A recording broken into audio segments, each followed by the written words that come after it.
The marble floors of First National Bank echoed with the sharp click of designer heels and the rustle of expensive suits. The scent of fresh coffee from the executive lounge mixed with the sterile smell of money counters working overtime.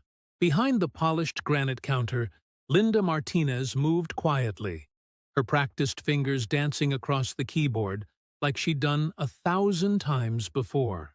No one knows she once managed portfolios worth more than this entire branch's annual revenue.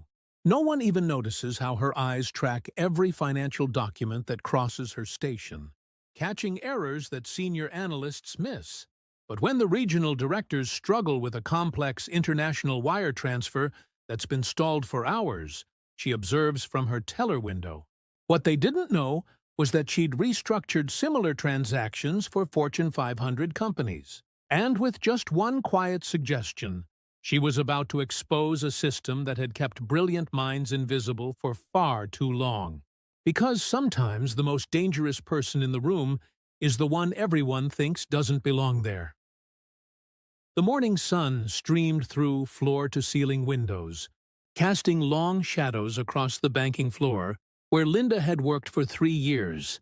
3 years of yes, sir, and I'll get my manager, while watching lesser minds fumble through problems she could solve in minutes. Today felt different.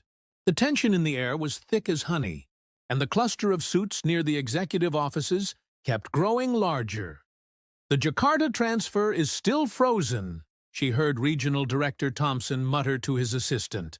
"Legal says we could be looking at massive penalties if this doesn't clear by noon." Linda's hand paused over her keyboard. Jakarta. She knew that routing system inside and out. Those weren't just numbers on a screen. They represented families, businesses, dreams hanging in the balance. But in this marble palace, she was just the teller who processed deposits and smiled on command. A well-dressed black man approached her window, his tailored suit impeccable, his presence commanding yet humble. Marcus Williams moved with the quiet confidence of someone used to boardrooms, not the nervous energy of typical banking customers. In his hand, he carried a simple leather portfolio that looked like it had seen many important meetings. "Good morning," he said, his voice warm despite the sterile environment. "I need to wire $2.3 million to our Singapore office for a merger completion." Linda looked up into eyes that held intelligence and patience. In 3 years, she'd processed thousands of transactions,